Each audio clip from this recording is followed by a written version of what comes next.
Have you ever signed something not because it was true, but because it was right? Not legally right, but quietly, deeply right.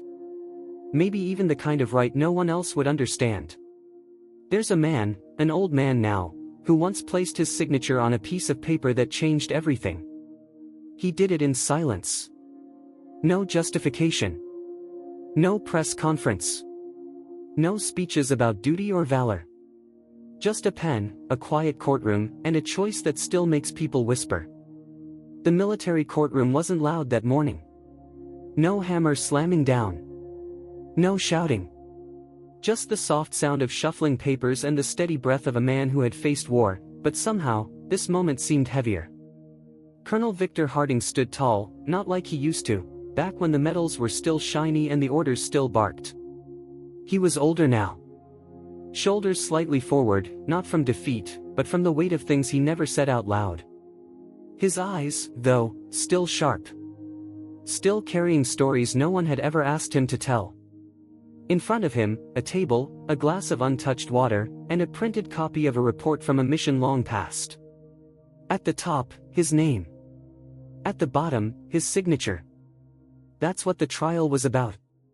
Not what happened that day overseas.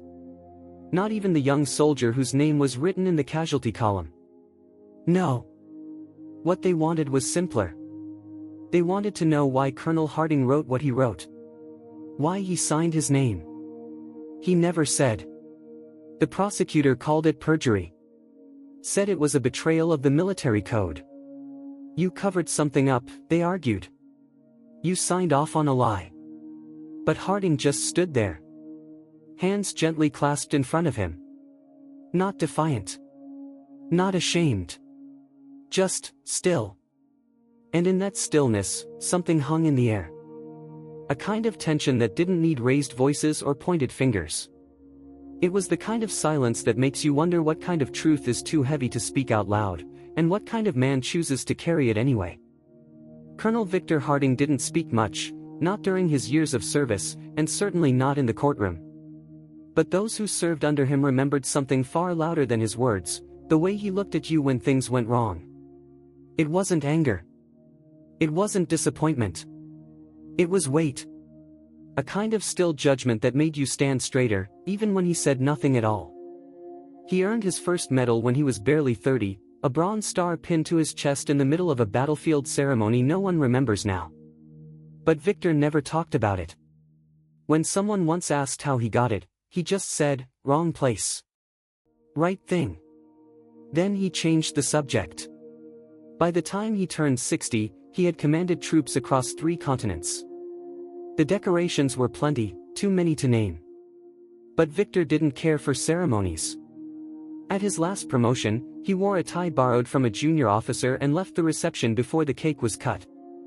He lived alone, in a modest house outside Fort Bragg. No spouse.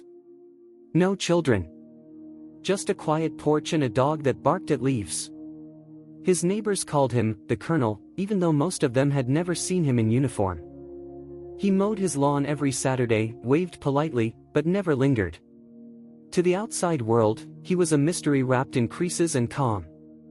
But in the military, reputation moves faster than rumor.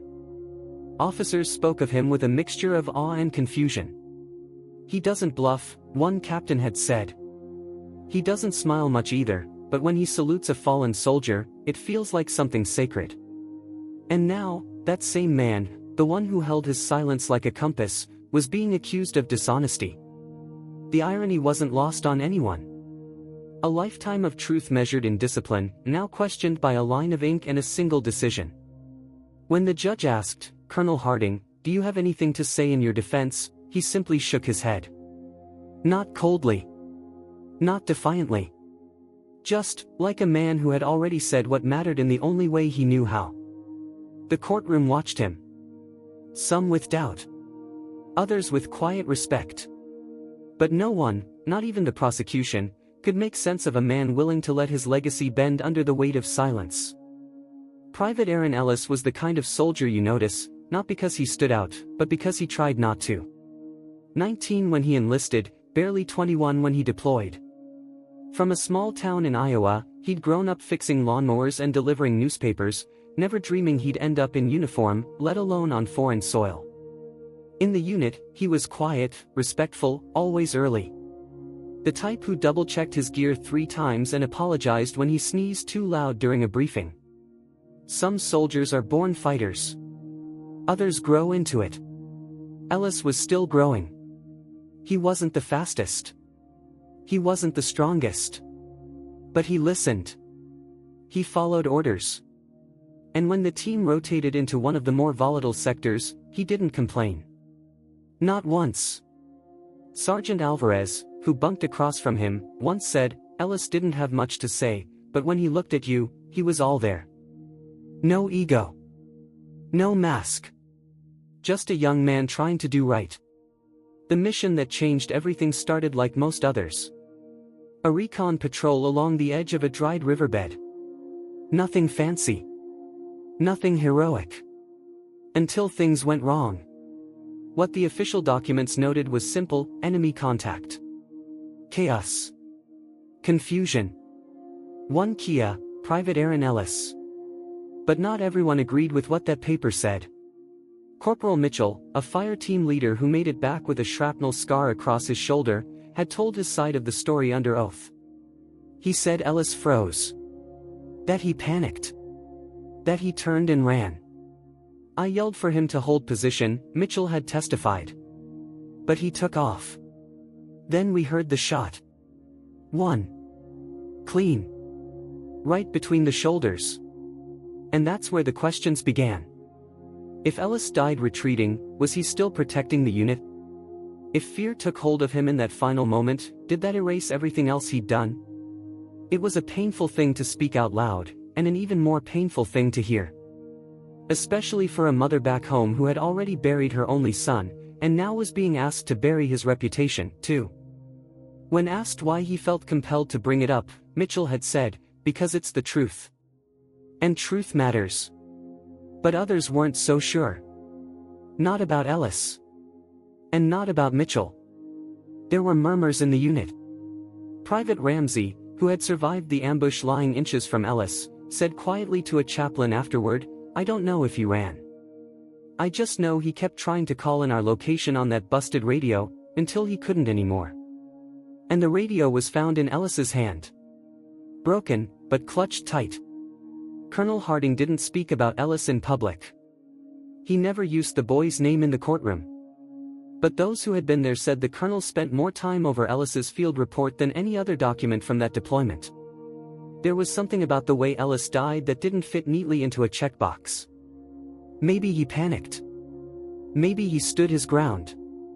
Maybe, like so many young soldiers thrown into the fire too soon, he did both, just moments apart. And in the silence left behind, people did what they always do.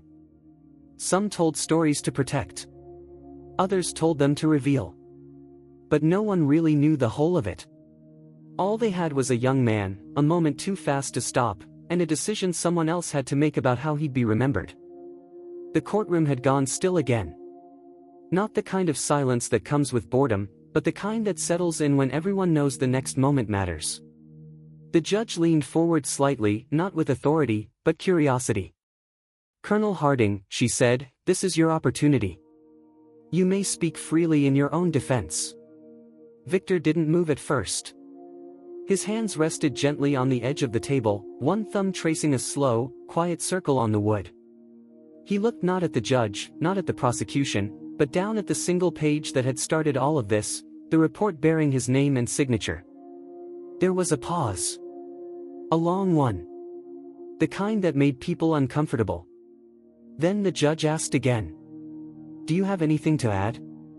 He lifted his gaze, met her eyes, and said softly, no, Your Honor. A murmur stirred in the gallery. The prosecutor shifted in his seat. Even the stenographer glanced up from her keyboard.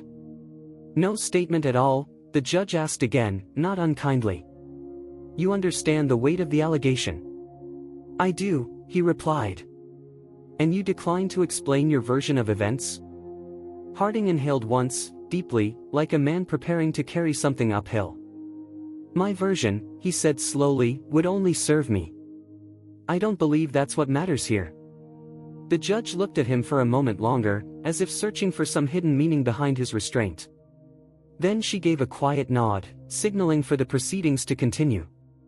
In the row behind him, a young JAG officer scribbled notes. She had expected a battle, a rebuttal, perhaps even outrage. Instead, she saw a man choosing silence not as surrender, but as a form of protection. She couldn't yet tell who he was protecting.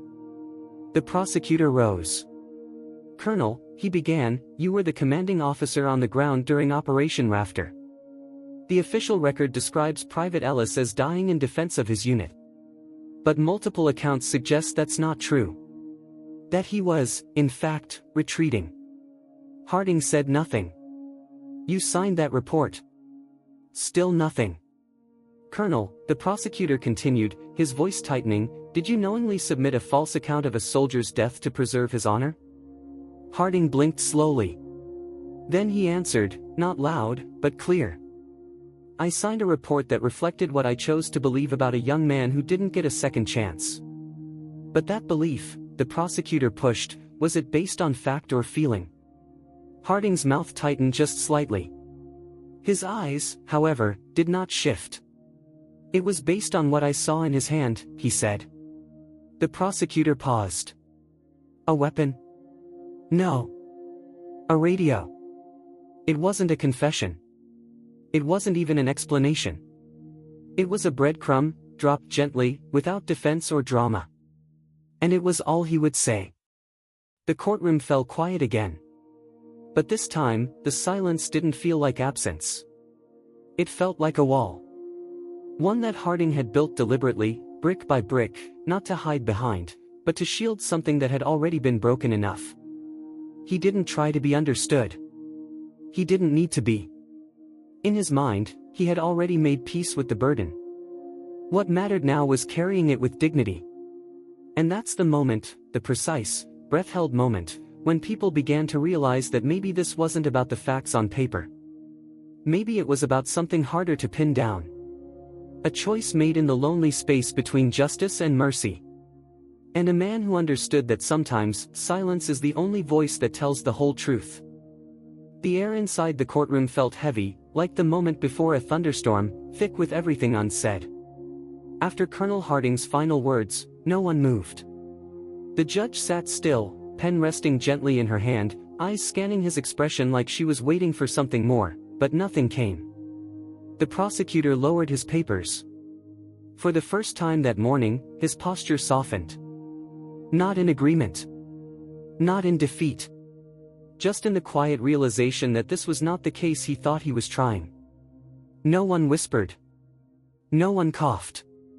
Even the people in the gallery, many of them veterans themselves, sat as if someone had placed a flag in the room and asked them to stand at attention. Then the judge spoke. "We've heard all we need to hear," she said gently, with a calm steadiness that didn't try to fill the silence, only guide it to a close. "This court recognizes the serious nature of the accusation. But it also recognizes the complexity of memory, of command, and of the burden carried by those who lead." She turned to Harding. "You chose not to offer a full defense. You chose silence." He nodded once. "Nothing more." The judge continued. "While this court cannot confirm the exact nature of Private Ellis's final actions, we cannot prove malice or deliberate falsification in your report. The burden of intent has not been met." Harding did not react. No sigh of relief. No soft smile. He simply listened. "This tribunal finds no grounds for criminal perjury. You are cleared of all charges." A long breath escaped from somewhere in the room, no one could say who. Maybe the young JAG officer. Maybe someone in uniform. Maybe someone's mother. But Harding stayed motionless. Like he didn't hear a verdict. Like he was still standing somewhere far from the courtroom, beside a broken radio, under a sky filled with dust and decisions. The judge added one last thing. "This court also acknowledges that honor, while often codified, is sometimes lived in ways that do not fit cleanly into reports or regulations." She looked at him, softer now. And in those moments, it falls on leaders to choose what legacy they leave behind. Harding nodded again. Slowly. The faintest movement of his chin. And then, at last, he looked down. Not in shame. But like a man who had finally heard what he came to hear. And still, he said nothing. Victor Harding walked out of the courthouse alone. There were no reporters. No waiting cars. Just the sound of his boots on pavement and the low rustle of wind against the flagpole outside. He didn't stop to look back. A younger officer offered to escort him, maybe expecting him to need help or want company. Harding simply nodded in thanks and kept walking. No words. No need. The trial was over. The charges were dropped. His name, at least on paper, remained clean. But paperwork had never meant much to him. Back on base, his office had already been cleared out. A box of personal items sat on the floor, some old field notes, a broken wristwatch, and a framed photo of his first unit, all younger than they realized at the time. No one said goodbye. Not because they didn't respect him. But because they didn't know how. What do you say to a man who just stood trial for protecting a soldier's name, and never once tried to protect his own? His retirement had been scheduled before the hearing began. He hadn't asked for a ceremony. The military respected that. No colors presented. No folded flag. Just a quiet note in the bulletin, Colonel Victor Harding, retired. He moved into a smaller house near the edge of town, not far from the post, but far enough to be forgotten. He kept a routine. Morning coffee before sunrise. A short walk with his dog, Murphy. Grocery shopping on Wednesdays. Church on Sundays, where he sat in the back and left before the final hymn. Sometimes people recognized him. Older vets would nod from across the hardware aisle. A few younger ones avoided eye contact, unsure what to make of a man who had stood trial and said nothing. But Harding didn't hold it against them. Silence was easier to misunderstand than explain. Once, an old friend from command ran into him outside the post office. The man hesitated before saying, "You could have defended yourself, you know." Victor looked at him, then simply replied, "It wasn't about me." That was all he said. Because in the months after the verdict, what stayed with Victor wasn't relief. It was weight. Not of guilt, but of the choice he'd made. To carry something for someone else. To sign his name to a story that gave a mother peace. Even if it left his own reputation open to question. And that was the part no one could see on the transcript. Not the burden. Not the sleepless nights. Not the quiet moments alone, staring at nothing, knowing he'd do it all again if asked. Because legacy, for Victor Harding, was never about medals or speeches. It was about silence. And what you're willing to hold so someone else doesn't have to. It was early spring when she came. Victor was out front, tending to the flower bed that bordered his walkway. The soil was still too cold for anything to bloom, but he turned the earth anyway, more out of habit than hope. That's when he saw her. A silver sedan pulled into the curb. The door opened slowly, and a woman stepped out. Modest black coat. Hands folded in front of her. He knew who she was before she even spoke. Mrs. Ellis. She had the same stillness he remembered from the funeral. The same quiet composure. But there was something different in her eyes now, something searching. Victor stood up, brushed the dirt from his hands, and nodded once. She didn't smile. She didn't frown. She just walked up the path as if she'd rehearsed this visit 100 times in her mind. "I won't stay long," she said. "You're welcome to," he replied. They sat on the porch. Not facing each other, but side by side. Watching the quiet street. Listening to the breeze. For a while, neither of them spoke. Then, in a voice barely above a whisper, she said, "They told me what they said about Aaron. That he ran." Victor didn't respond. "I asked myself 1,000 times if it was true," she continued. "If my son died a coward. If what I believed about him all these years was just a comfort." Victor turned his head slightly, listening. "I know the truth might not be clean," she said. "But I also know what it means when a man like you signs something and doesn't take it back." She looked at him now, full on. "I don't know exactly what happened that day," she said. "But I know you chose to protect something. And I believe, in my heart, that you didn't do it for yourself." Victor's throat tightened. He hadn't prepared for this part. Hadn't imagined what it might feel like to hear the words he'd never asked for. Mrs. Ellis reached into her coat pocket and pulled out a folded piece of paper. It was a copy of the report. The one he'd signed. She held it gently in both hands. "I don't need to know every detail," she said. "I just needed to know someone saw him as more than a mistake." Victor swallowed hard, his voice thin when it finally came. "He was more than that. I promise you." She nodded once. Then she stood. "Thank you, Colonel," she said. "Not for lying. But for giving me something to hold on to." And just like that, she turned and walked down the path. No tears. No dramatic goodbye. Victor watched until her car disappeared around the corner.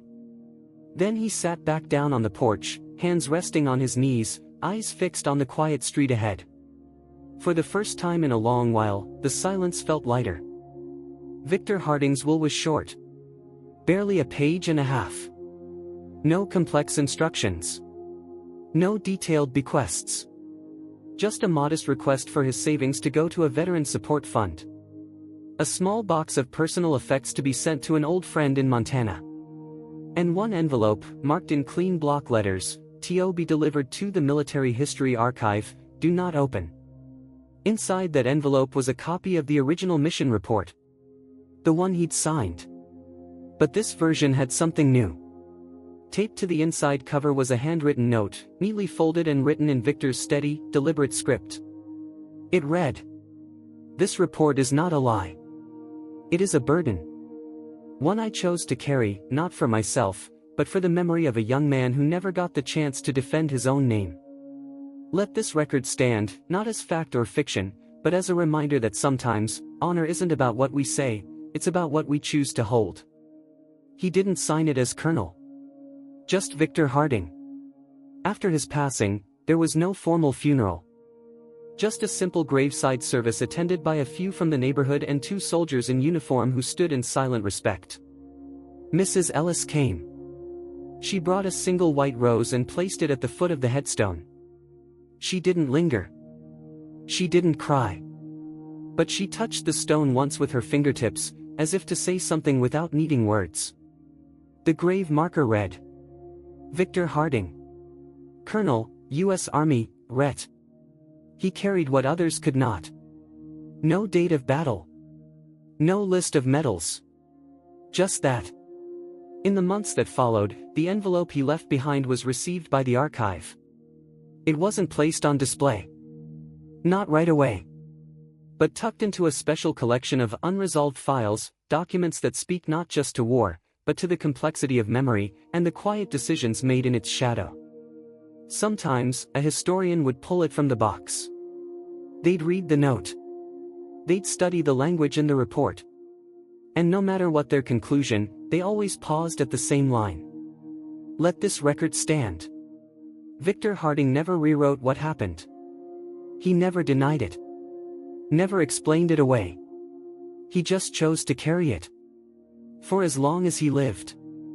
And now, years later, that signature remains, faint but intact. A quiet stroke of ink beneath a story too human for simple answers. The weight of that choice didn't end with him. It never does. Some truths aren't written in ink, they're carried in silence. Colonel Victor Harding's story reminds us that honor isn't always loud, and justice doesn't always arrive with applause. Sometimes, it's the quietest decisions, the ones made alone, without reward, that speak the most about a person's character. Harding didn't defend himself in court because he believed protecting the dignity of a fallen soldier mattered more than preserving his own reputation. In choosing silence, he shouldered something painful so a grieving mother could live with peace instead of shame. His story isn't about heroism in the traditional sense. It's about moral courage, the kind that asks, what are you willing to carry for someone else? At Legacy of Courage Stories, we believe stories like this are more than just history. They're mirrors, asking each of us what we would have done. Would you speak up? Or stay silent for something greater than yourself? If this story moved you, take a moment to like the video, share it with someone who believes in quiet strength, and subscribe to Legacy of Courage Stories. Let's make sure stories like Victor Harding's aren't forgotten, because the weight of silent honor deserves to be remembered.